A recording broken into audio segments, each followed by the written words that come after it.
From Justin's reaction in the House today, I would say he's not going anywhere, and he completely annihilated any opposition within his own party.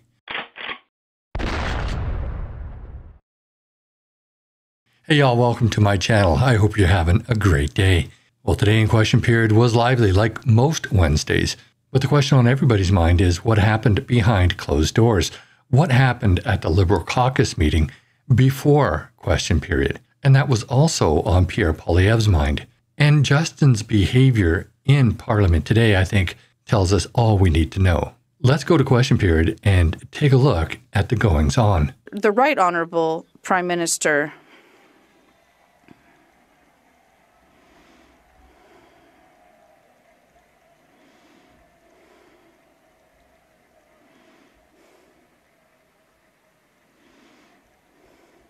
Mr. Speaker. So he had to sit down there because the room was getting kind of ruckus. But before we move on, I just wanted to point out that he stood up in response to Pierre Poilievre's first question of the day, which was in French because for some reason they start all of question period in French. And when he stood up, his caucus were quite rambunctious and cheering him on. And he seemed quite proud of himself. Look at that smug smile on his face. I would say that he put down all of the dissidents in his party at the earlier meeting he had, the caucus meeting he had prior to question period. So let's carry on and see what happened. The Right Honourable Prime Minister. I want to thank all members of this House for their rousing show of confidence.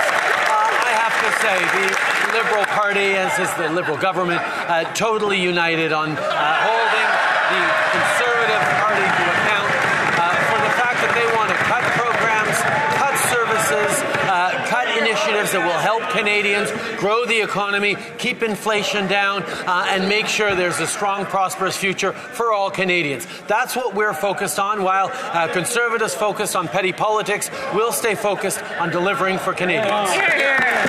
With that response, I would have to say that he's not going anywhere. The Honourable Leader of the Opposition. That was a question in French, by the way, Mr. Speaker. So Pierre got in a little bit of a jab there because it appears that Justin is so excited that he put down the rebellion within his party, he can't even remember what language to respond in.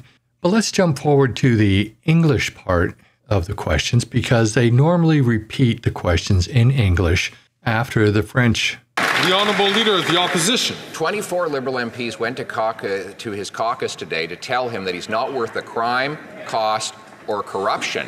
They wanted to tell him that he's doubled housing costs, doubled the national debt, sent 2 million people to the food banks, but he wouldn't let them. He silenced half of the dissidents. In fact, some were intimidated so much so that even Rosemary Barton, the Prime Minister's favorite journalist, said people don't have phones in the room and some people are going to the bathroom texting us.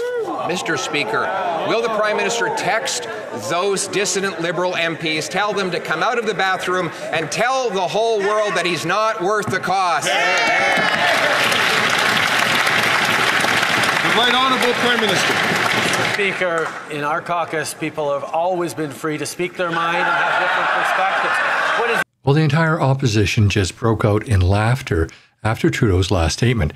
Everybody knows that people in the Liberal caucus aren't allowed to speak their minds. They're not given an opportunity. This is just another example of the Trudeau dictatorship. Remember, he changed the rules when he became the leader of the party. He can't be voted out. He's a dictator for life. As long as he wants the job, he has the job. Interesting, Mr. Speaker, is nobody in the Conservative caucus seems to have spoken out when one of their members got an all-expenses-paid trip to an extreme anti-abortion church in Florida. Nobody spoke out. Well, one of the members on their front bench went and dined with white nationalists, far-right German nationalists, and nobody spoke up and is continuing to speak up when their leader refuses to get a security clearance so he can deal with foreign interference. That's just typical Justin Trudeau. He goes on the attack. He doesn't answer the question. He just goes on the attack. And it seems like everybody who doesn't agree with him, who may have centralist views or just views that differ from him and his party, is an extremist and a right-wing extremist, far-right extremist. This guy's insane. But it doesn't stop there. A little later in question period, this exchange happened. The Honourable Leader of the Opposition. Mr. Speaker, even Liberal MPs know now, because their constituents keep telling them, that the carbon tax is driving up the cost of food. They wanted to go to caucus today and tell the Prime Minister that Canadians are literally starving, some eating out of dumpsters because of the carbon tax. But he sent out his immigration minister to attack them, saying that they are, quote, garbage. What's garbage is the Prime Minister's record doubling housing costs, driving up food prices, and forcing people to eat out of dumpsters. Will he stop treating his own MPs and Canadians like garbage?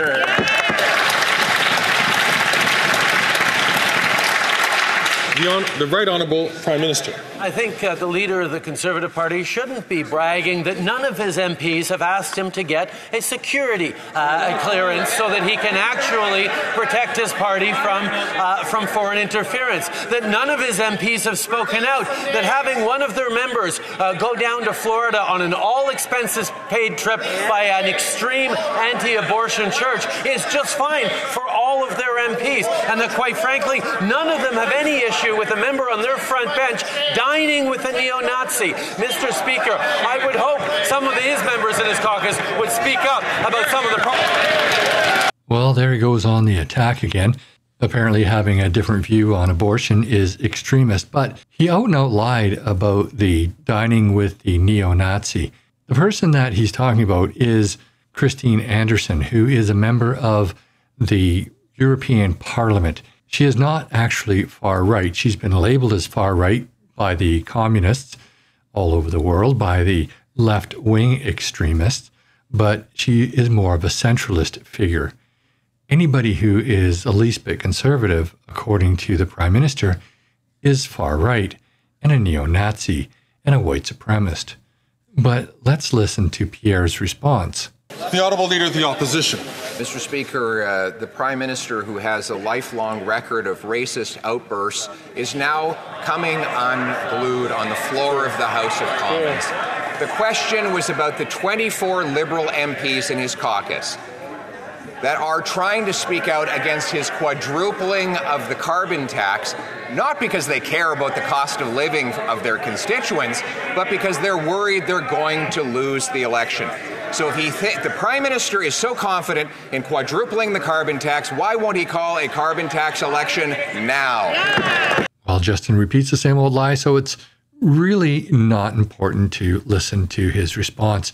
It's the same old, same old. Pierre has a little bit of a sharp tongue, yes, and it does lead to some lively debates in question period, but he's not wrong, and he does ask pertinent questions.